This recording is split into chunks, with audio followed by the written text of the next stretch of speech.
Dr. H.S. Gupta, convener, and all the other fellow speakers on the stage, all the dignitaries of the stage. So most of the things I thought I would be telling has already been said, so I will just skip over some of the slides, excuse me for that. I come from an institute that is now 75 years old, CSER Central Food Technological Research Institute. This institute has been working on a large number of grains that were underutilized and also on soya. In fact, some of the pioneering work on protein concentrates and isolates were actually also carried out in this institute and commercialized. So I think I'll just briefly tell you that soybean, as have the previous speakers mentioned, that it is high in protein. It has around 40% protein and 20% of oil, which is very, very well placed for getting both oil as well as high quality protein. There's also another advantage of soya in that it is an environmentally friendly crop.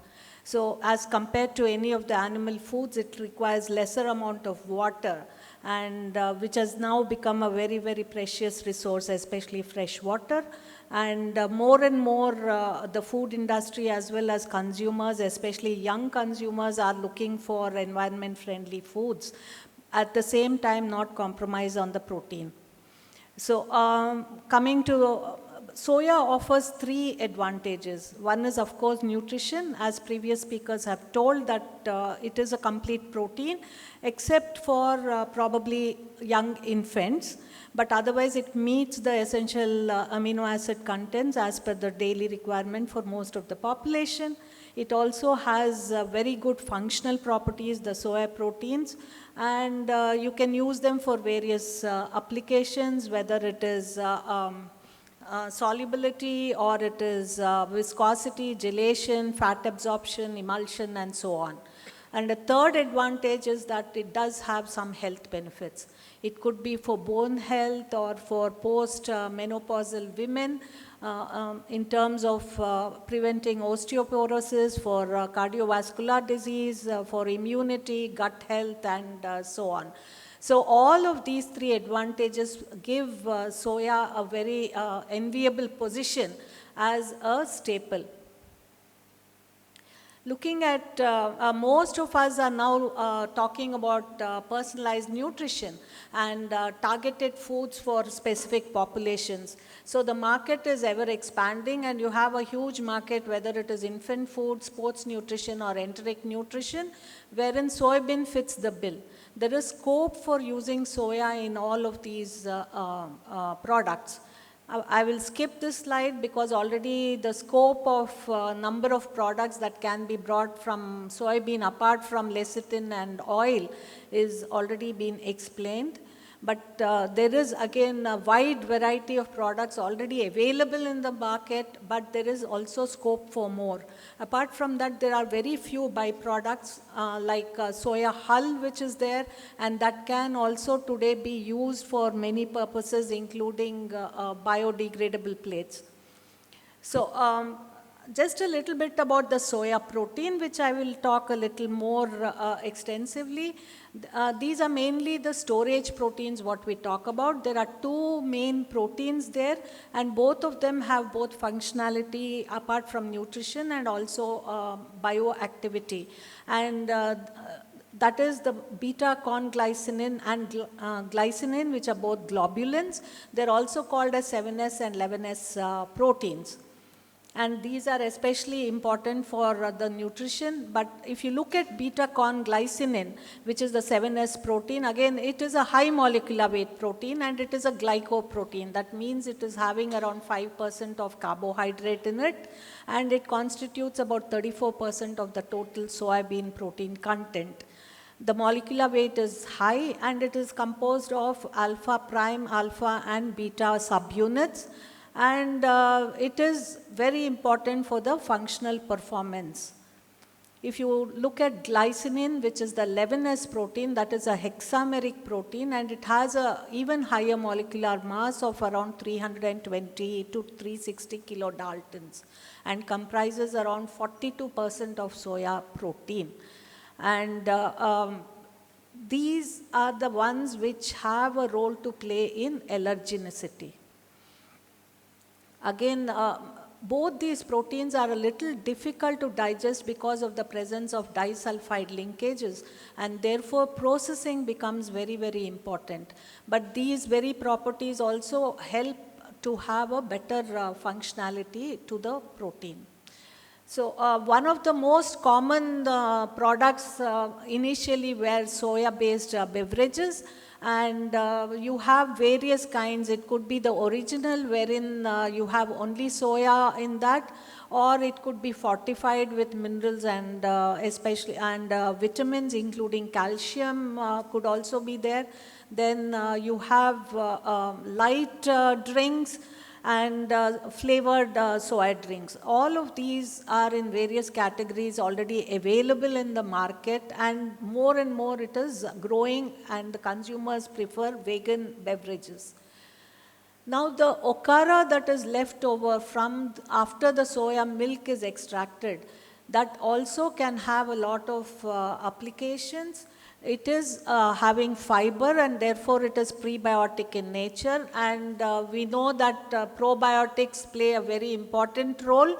The gut microbiome is today thought to be the second brain, and probably it is driving us towards health or disease, and therefore this becomes very valuable as food for the probiotic to grow. So this is actually a byproduct, and the fiber also has a lot of water holding capacity. So that also has a role to play in the functionality. So these are some of the commonly used soy products that you already find in the market, and all of them have several food uses. Because the previous speakers have already mentioned, I will just talk about one or two of them. One is that the soy protein, after which we get after defatting of the whole soya, you will have something like 50% to 55% protein in that flour, and that has a very good amino acid profile, especially for adults. And these can be used for preparation of specialty foods, as well as for improving the functionality of the foods. And especially enzyme active soya flour does have a role to play in bakery if you want whiteness. The reason is that there is a lipoxygenase in this flour which helps to bleach the flour and make a whiter bread without having to add any chemicals or additives. Like I mentioned earlier, soya isolate, concentrate and hydrolysate, these were actually made in our institute over 40 years ago and transferred to the industry, and today the industry is very, very familiar with this. The reason why this was worked on was soya was looked on for children nutrition, especially in the midday meal program, and the presence of anti-nutrients in them was a hindrance to digestibility and bioavailability of the protein, especially the trypsin inhibitors, the phytates. So to remove that, two methods were there. One is to keep the protein insoluble and remove the carbohydrates and other ingredients, which came to be known as soya protein concentrates and had greater than 60% protein in them. However, the process of making this made it a little insoluble, and therefore protein isolates were then made which have greater than 90% protein in them, wherein you keep the protein soluble but make the carbohydrate portion insoluble and recover the protein, which has much higher solubility. Of course, the cost, there is a difference. Isolates are more expensive and concentrates are less expensive. However, if you want it for beverages and all that, then solubility is a very, very important, it plays a very important role. So soya proteins can also be looked at as carriers of certain nutraceuticals or, to give added functionality. And one such is the interaction of polyphenols. And they can be used to carry some of the molecules of health interest especially, which will give great value addition to the food. The whole world is talking about plant-based meat alternatives. Our institute is also working on it. One of the main hindrances is the texturization, where you have to get that meat-like texture. I'm happy to tell you on this podium, where many of the industries are there, that CFTRI has recently acquired a high moisture extruder, which plays a very important role in the texturization. And any of you who want to try out your products are welcome to come, and for a very small fee, we hire this equipment for you to make your trials before you go in for actually into this very expensive equipment. But soya has been known and traditionally used for the preparation of meat analogs. Today, many people do not want soya. Whoever comes, they are saying they don't want soya. They do not realize what is its benefits, nor do they know the exact reason. They just say, no soya, no gluten. Actually, 1 in 100 in the Indian population has celiac disease, but 99 of them can have wheat. But this is the power of social media and probably WhatsApp University. So it is up to us to also make people understand that there are certain functionality that comes from soya flour or soya concentrate or soya isolate, which makes it a very, very important ingredient. Then now I'll just speak very briefly about CFTRI technologies. We do have an instant sambar mix that is solely based on soya instead of tur dal, so that the cost benefit is there, since tur dal is very expensive. We also have a technology for full fat edible soy flour. The challenge for this technology is that soya has a very active lipoxygenase in it, and it also has some amount of unsaturated fat which can easily be acted upon by this enzyme, and rancidity sets in, which gives it a fishy odor, and therefore people will not, they will be put off. And therefore, to make this technology, certain scientific inputs were definitely required. And this particular product or ingredient can be used in various products, including the school feeding programs, wherein tur dal can be substituted with this. So we also have a technology on soy protein concentrate. Again, here the trypsin inhibitor activity is minimized. And soya protein hydrolysate, wherein in vitro we are using enzymes to digest the protein. This becomes very useful for geriatric population, convalescents, or even for infant nutrition, wherein the protein is chopped up and therefore it can be easily absorbed. But very limited hydrolysis of soya proteins will also give you the benefit of enhanced functional properties. So if you want to increase the foaming, you want to increase the emulsification, increase the water holding capacity or the fat absorption, all of this can be manipulated through processing by very limited hydrolysis of the soya protein.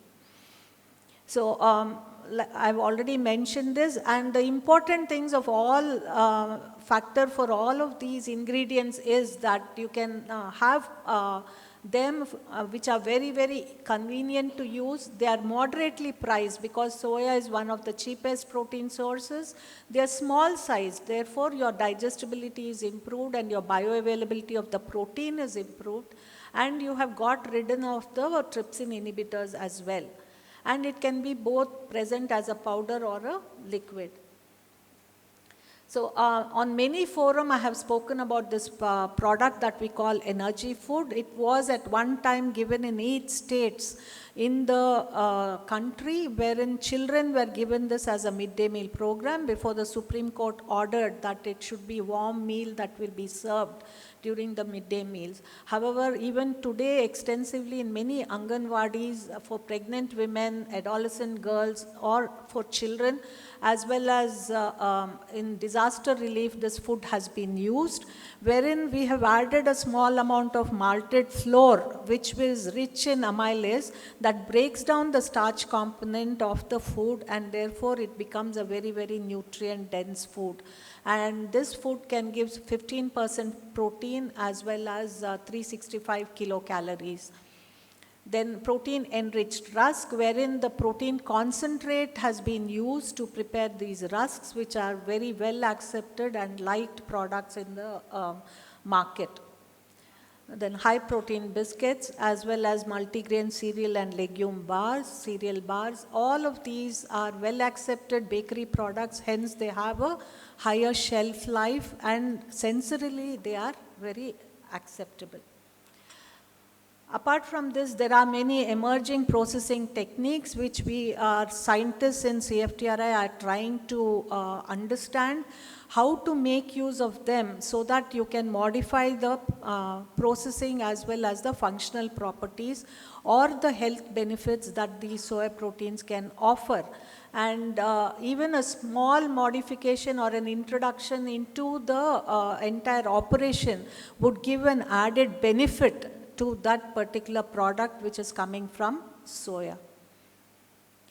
So coming to the challenges, again already Dr. Aitapu has very extensively and beautifully illustrated it. However, if you look at food products in the Indian market especially, the factors that drive it include convenience, taste, cost, novelty, nutrition, health, functionality, byproduct utilization, and environment, depending on who the consumer is. For all of this, I feel that soya really helps, and it is the right grain which we should be looking at and fits all the, it ticks all the boxes.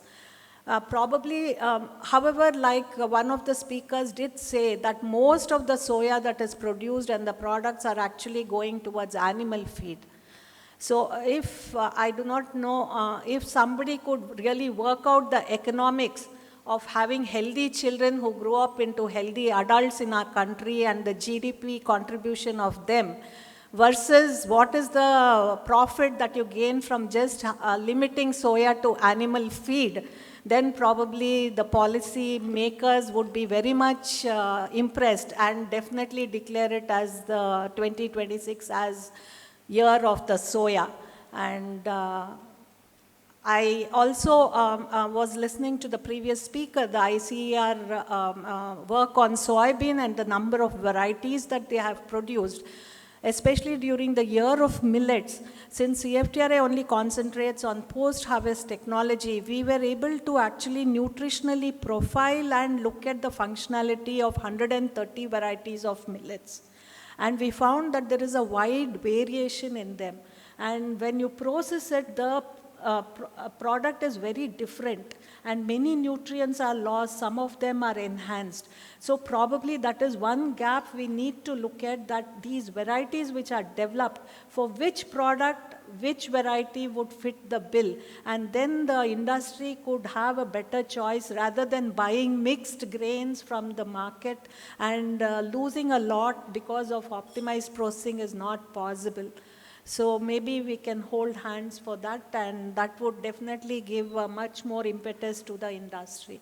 Thank you all. I hope I have restricted to 10 minutes.